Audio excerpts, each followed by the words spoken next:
Et coucou, c'est Marie de l'âme du féminin. Aujourd'hui, on va voir les règles du jeu de l'âme, de la version optimisée, qui est actuellement en cours de campagne Ulule pour le financement de son impression.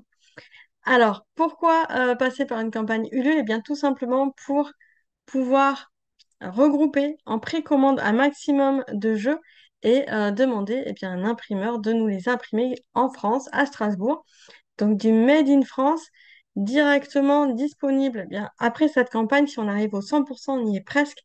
Et peut-être avec des cartes en plus si on dépasse les paliers. Donc c'est le moment ou jamais. Vous avez jusqu'au 29 septembre pour acquérir ce jeu de l'âme en précommande. Alors, ce jeu, il est composé de 112 cartes. On l'a vu dans la précédente vidéo. Si c'est pas le cas, hop, je mets le lien en dessous. Il faudra d'abord voir la présentation des cartes pour mieux saisir comment ça se présente, tout simplement. Et là, maintenant, on va voir les règles. On a 5 thématiques dans ce jeu que j'ai nommé avec les 5 éléments, les terres, l'eau, le feu, la terre et l'air.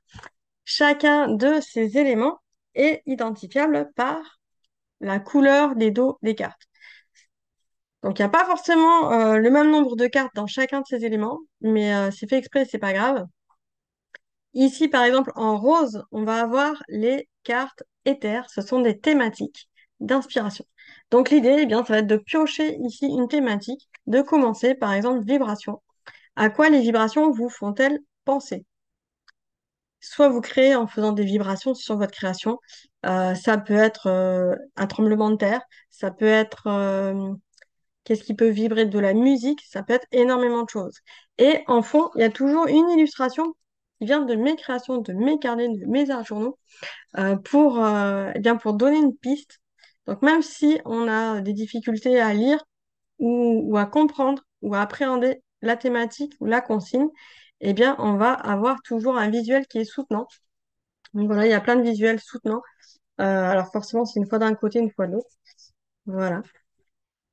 Ici, on a un peu des craquelures, mais c'est vraiment abstrait. Là, on a une intention et du coup, on a quelque chose de très structuré en fond. Alors là, je suis sur le prototype du jeu. Le jeu final aura beaucoup plus de contraste au niveau de l'impression. Et d'ailleurs, là, on voit, hein, j'ai mal coupé mes cartes. Enfin, le recto verso est un peu aléatoire avec mon imprimante.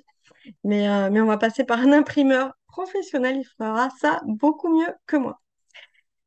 Donc là, on a l'éther en orange, on a le feu, hop, en rouge ici, l'eau en bleu, hop, là, voilà, ça se voit un peu moins bien parce que je suis face à la fenêtre. On a l'air en bleu ciel un peu orange et un peu orange, un peu grise, pardon. Et on a la terre. La terre en marron un peu brou de noix. J'aime beaucoup cette couleur-là. Et donc à chaque fois, on a des consignes. Alors, pourquoi autant de cartes? Eh bien, parce qu'on a la thématique, le feu, on est sur des verbes d'action. On passe à l'action et on va pouvoir faire des combos avec ça. Tout ce qui est eau, c'est vraiment le matériel qui va apporter la couleur. On va avoir l'air qui va mettre en ébullition nos 5 sens et enfin la terre qui va nous permettre d'apporter de la matière.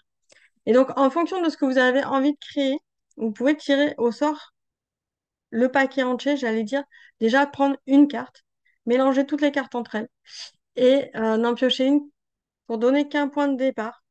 Et là, bah, ça va être aussi bien le matériel qu'une action, qu'un ressenti. J'allais dire, c'est le plus simple, mais ça peut être aussi le plus compliqué. C'est le plus simple dans le sens où comme une carte de tarot, vous allez prendre la première et voir ce qui vient. Mais ça peut aussi peut-être être un peu trop large dans la façon d'interpréter la thématique. Et peut-être que si vous avez besoin d'être plus cadré, j'allais dire, d'avoir plus de consignes, et bien c'est là où ça va être intéressant d'inventer aussi chacune nos propres règles. Moi, je vais vous en proposer plusieurs dans un petit livret qui va accompagner le jeu dans sa boîte. Donc la première, bah, forcément, tirer une carte.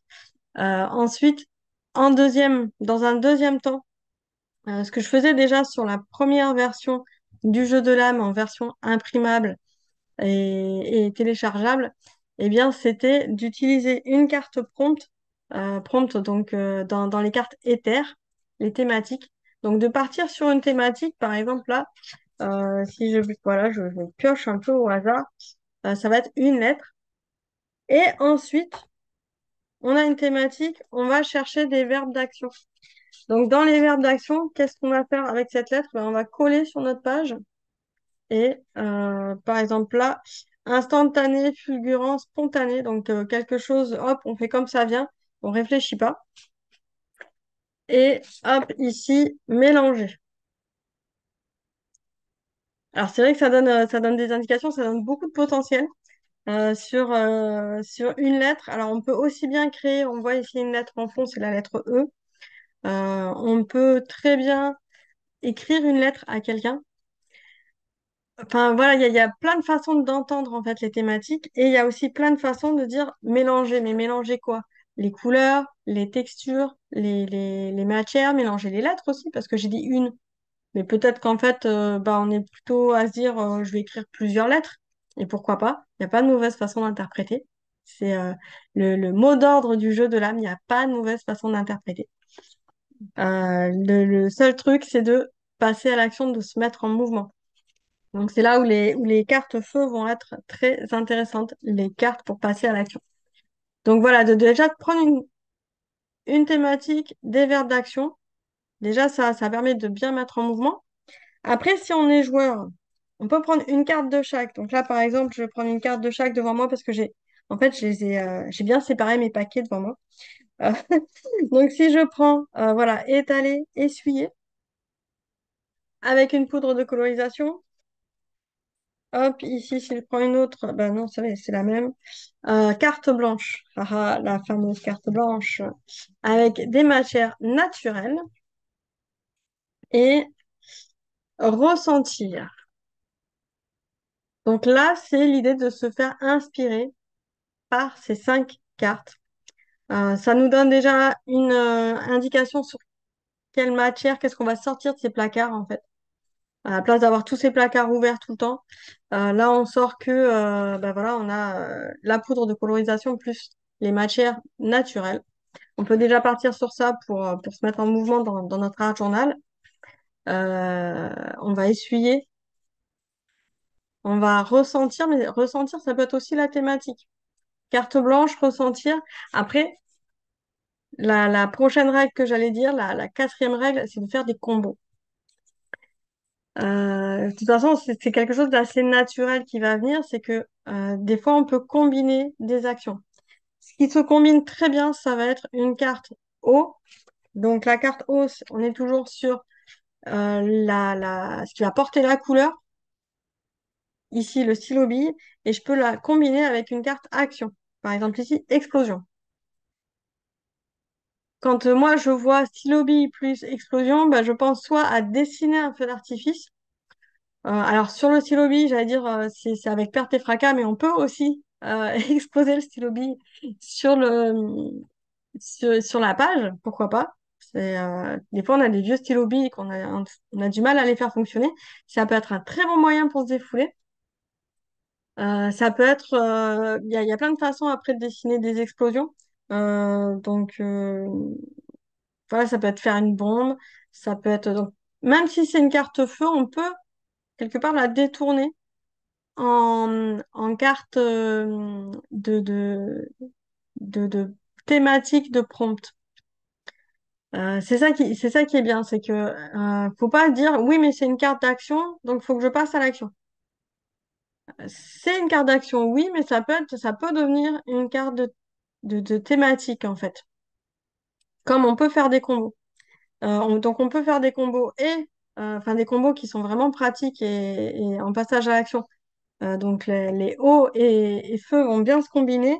Et également, les cartes feu et terre qui vont bien se combiner aussi. Voilà, là, on a longueur d'onde. Et là, on est filet et maille. Alors moi, ce que j'entends par longueur d'onde, voilà, c'est typiquement une carte où ça peut être aussi une thématique. Mais il y a ce mouvement dans longueur d'onde. qui n'est pas le même que dans Vibration d'ailleurs. Et ça va être intéressant là de travailler avec le filet, tout ce qui est maille, filet, les filets d'oignons, etc. Ça fait des très belles empreintes. Et de s'amuser, bah, moi, ça me fait penser là à la mer. J'entends filet, j'entends longueur d'onde, bah, ça me fait penser à l'ondulation de la mer. Et peut-être qu'en fait, ça va être ni l'un ni l'autre, mais ça va être la combo des deux qui va se manifester sur la page d'Art Journal. Voilà comment on peut jouer aussi en faisant des combos sur deux cartes comme ça, tirées. Donc eau et feu, et terre et feu, ça va se combiner super bien pour quelque part faire émerger une troisième idée. Et c'est cette idée-là qui va s'entreprendre dans la création. Ensuite, pour les plus sportives et les plus sportifs, on a le passage à l'action vraiment avec que des cartes feu. C'est pour ça qu'il y en a beaucoup des cartes feu. Et dans l'idée, ça va être de tirer 5 cartes feu. Alors, soit en même temps, on va prendre les 5 premières là. Hop, on va avoir quoi? On va avoir dessiné, percutant, carte blanche, explosion et ah bah, longueur d'onde. Oui, j'ai repris les mêmes, je peux en reprendre d'autres. Voilà, on va avoir joué et tâché. Donc là, l'idée, ça va être soit de les prendre en même temps et puis de les faire dans l'ordre qu'on souhaite en structure de page, soit si on veut vraiment exprimer sa part intuitive et en jouant avec l'improvisation, là, c'est un peu le côté théâtral. Je suis dans l'improvisation de ma création et de l'expression de ma créativité de façon très directe et très libre. On peut se rajouter un petit timer de 2 minutes et on pioche carte après carte, 2 minutes, on passe à l'action. 2 minutes, on passe à l'action. 2 minutes, on passe à l'action. 5 fois de suite, même 10 fois de suite, pourquoi pas. C'est assez sportif, c'est très challengeant. Et en même temps, ça permet d'évacuer beaucoup de choses, beaucoup de stress, beaucoup de... En fait, le cerveau arrête de réfléchir. Et c'est ça qui va être assez, j'allais dire, jouissif, de se lâcher vraiment, c'est le côté de lâcher prise qui est expérimenté. C'est que l'idée, c'est pas de chercher à faire du beau sur le coup, avec cette règle-là, mais c'est de se passer à l'action et puis de prendre plaisir à se mettre en action, quel que soit le résultat obtenu. Là, il n'y a pas de recherche esthétique du résultat. Il y a juste une recherche dans l'instant du processus. Pour les personnes qui sont plus calmes, mais qui veulent quand même se challenger, je propose la règle d'utiliser sa main gauche, ou en tout cas la main qui n'est pas dominante pour créer. Ça va être intéressant et avec les cartes haut de faire ce passage-là.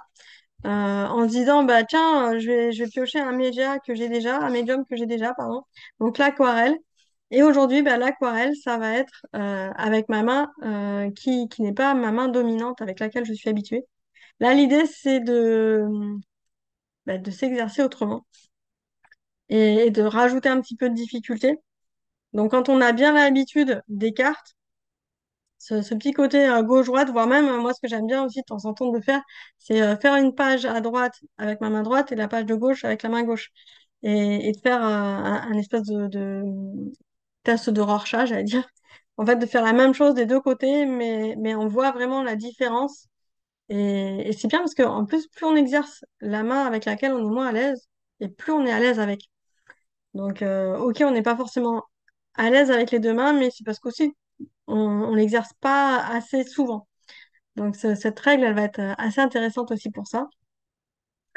La septième règle, mais je pense que je vais encore en écrire d'autres, mais en tout cas j'en ai trouvé 8. C'est que la septième règle, ça va être d'utiliser en fait les cartes de création dans un processus qui est sur plusieurs supports en même temps pour bah, soit créer plusieurs pages d'art journal, soit faire plusieurs papiers les uns à côté des autres et après les regrouper pour faire ce que j'appelle moi un junk journal. C'est en fait récupérer des feuilles qui sont issues un peu bah, soit de papier de recyclage, des chutes de papier qui me restent d'anciens papiers, d'anciennes créations, et donc de les colorer, de passer à l'action en mettant la couleur, en partant sur une thématique globale, et ensuite de faire ça sur plusieurs papiers d'affilée Et là, on va voir qu'en fait, bah, de papier en papier, on va légèrement aussi ajuster la consigne. Ça sera jamais exactement pareil. Et ensuite, eh bien, pourquoi pas tout regrouper dans un seul carnet en faisant soi-même la reliure. Et donc là, on obtient bah, quelque chose qui va être cohérent de page en page, mais qui sera jamais complètement identique non plus. Et c'est ce qu'on a comme harmonie quand des fois on veut créer un carnet en ayant une seule harmonie. Et bien là, l'idée, ça va être de créer plusieurs, enfin de prendre plusieurs cartes pour faire toute l'harmonie de fond. Et après, quand on veut reprendre page par page, eh bien, pourquoi pas de rajouter une matière par page, une matière différente, qui fera la petite touche différente entre chaque page. Mais en même temps, il y aura quand même toute l'harmonie de fond sur la série créée comme ça. Et enfin, euh, on peut soit tirer au dé, soit si on a bien les cartes bonus, on va pouvoir tirer au sort un chiffre. Ici, par exemple, le chiffre 12. Et ça va nous donner le nombre de cartes à tirer ensuite. Et oui, donc 12 cartes, c'est vrai que ça fait pas mal. Mais finalement, quand on a un processus de 2 heures sur une page d'art journal en création, je pense qu'il y a minimum 12 actions qu'on fait différentes. On va mettre des tampons, on va chercher peut-être plusieurs médiums. Donc on va pouvoir mélanger la peinture acrylique avec pourquoi pas de l'eau, du café ou avec de la peinture. On peut faire aussi des combos, hein, des combos eau, des combos de cartes eau. Ça peut être sympa. Et comme ça, piocher. Donc soit on trie ces cartes, soit on les mélange toutes et on les sort au fur et à mesure. Les deux sont possibles en fait dans la façon de créer, puis ça va dépendre aussi après dans quel cadre vous voulez l'utiliser. Ça peut être aussi bien utilisé bah, chez soi, dans son cadre personnel, et puis avoir ses cartes triées tranquillement. Comme ça peut être utilisé dans un cadre de groupe. Je pense par exemple à des scolaires, où ben, on va soit tirer au sort le médium, soit peut-être plus une matière pour jouer avec ce qu'on a autour de soi, et pouvoir détourner aussi le matériel qu'on a autour de soi en passant à l'action. Et là, dans ce cas-là, ça fait des super combos, mais on trie les cartes et on va pas mettre toutes les cartes à disposition du groupe. On peut aussi, en fonction de son propre matériel, se permettre d'enlever des cartes si on veut. Enfin bon, après, il y a la carte blanche, mais je ne sais pas si on n'a pas de gesso, qui est une peinture de base acrylique blanche, hein, je l'ai marqué en dessous. On peut très bien l'enlever, la mettre de côté dans la boîte et se réserver les cartes avec lesquelles on va vouloir et pouvoir jouer, histoire de pas tirer des cartes parce qu'on n'a pas ce matériel-là. J'ai essayé d'être exhaustive, mais pas trop pour que ça corresponde à un maximum de joueurs et de joueuses. Pareil pour les thématiques et pour tout ce qui est ressenti aussi. C'est vrai que c'est des cartes, j'en parle pas beaucoup, mais elles vont être assez intéressantes et pertinentes. Pareil, là, on va pouvoir aussi en faire des combos. Après, je laisse vraiment libre à chacun de pouvoir s'approprier le jeu. Mais voilà, avec ces cartes-là, on va parfumer, on va ressentir. Moi, j'aime beaucoup, en fait, là, j'ai mis des cartons ondulés, parce que j'aime beaucoup apporter de la matière que je touche. Et j'ai eu l'occasion de rencontrer du public qui a pu toucher mes carnets, qui ont pu, enfin non, un public qui a pu toucher mes carnets. Et j'ai des personnes qui, comme moi, sont tactiles et spontanément vont venir caresser la page d'art journal parce que il y a ce côté sensoriel de matière il y a de l'épaisseur, il y a plein de sensations qui passent par les mains et je trouve ça vraiment fantastique.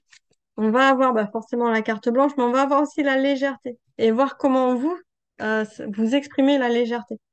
Ça peut être par l'aquarelle et du coup là j'ai fait une tâche justement d'aquarelle au fond. Mais ça peut être aussi pourquoi pas, un voile de tissu très léger. Ça peut être par plus de transparence. Ça peut être par plein, plein de choses. Voilà, ici, utiliser les mains. Bon, moi, je suis une manuelle, hein, mais pas que. Là, on a peaufiné les détails. La petite carte qui vient finir presque toutes les pages d'art journal. Mais c'est intéressant parfois de se le rappeler et de passer du temps de temps en temps sur les détails. On n'y pense pas forcément. Il y a tout le jeu sur la respiration. tout ce qui est inspiration, respiration, insuffler aussi. Je parle beaucoup, je parle très vite et moi, personnellement, je passe très peu de temps à me rappeler qu'il faut que je respire. Donc le jeu vous invite à respirer et à créer dans cette respiration. Donc ça va être aussi cette découverte du corps intérieur avec la matière que vous allez mettre sur votre création. Voilà, il y a un goûter. Alors peut-être ça, c'est typiquement le genre de carte à enlever quand on est avec des scolaires.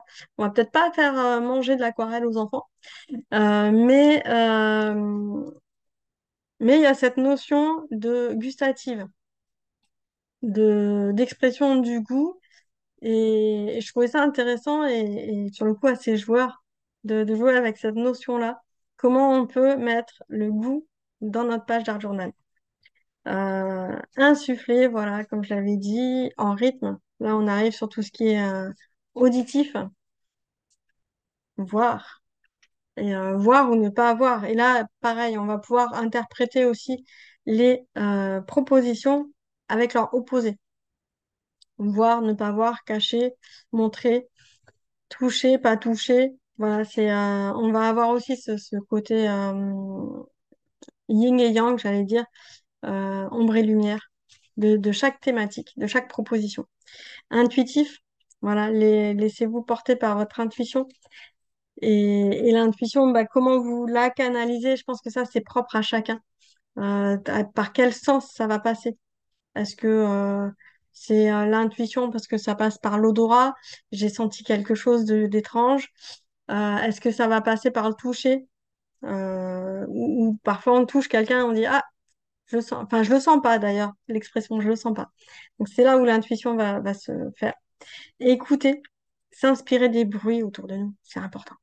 De l'atmosphère autour de nous. Ressentir, voilà. Donc vraiment des choses qui sont pas très palpables en fait, mais moi que je trouve passionnant pour capter ce qui se passe dans votre environnement, donc capter l'intuition, qu'elle soit écrite sur les cartes ou qu'elle soit à votre disposition en fait autour de vous, mais les cartes sont là pour vous permettre de y prêter attention. Ça va être chouette. Et en tout cas, pour les cartes R, c'est vraiment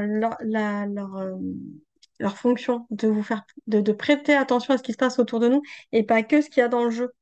Donc le jeu ouvre vraiment des perspectives. Et les règles, après, bah, vous allez pouvoir créer vos propres règles. Pareil, il n'y a pas de mauvaises règles.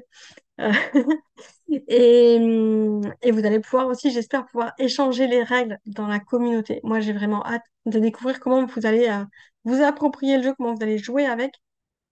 Là, j'avais fait un premier tirage sur les réseaux où j'ai proposé une thématique et deux combos, une combo eau et action, feu, et une combo terre, matière avec action également. Donc après, on peut vraiment voilà, se faire des combos avec des thématiques, avec plein d'autres choses. C'est vraiment en fonction de ce dont vous avez besoin. Ce jeu est à votre service. Voilà. Donc, pour pouvoir acquérir ce jeu, eh bien, c'est pas très compliqué. Il suffit pour le moment de le précommander sur la campagne Ulule qui est disponible jusqu'au 29 septembre 2023 à un tarif préférentiel. Ne tardez pas. Et grâce à vous, comme ça, le jeu pourra être imprimé si on arrive à 100% en 64 exemplaires. Et si on arrive à beaucoup plus, eh bien, je vais pouvoir imprimer le jeu en plus grande quantité et le mettre plus rapidement en service et disponible sur ma boutique en ligne et dans des boutiques partenaires. Voilà, on se retrouve à bientôt pour l'aventure du jeu de l'âme. N'hésitez pas à mettre un petit pouce et à partager cette aventure avec tout votre entourage. Je vous remercie et à bientôt. Ciao, ciao.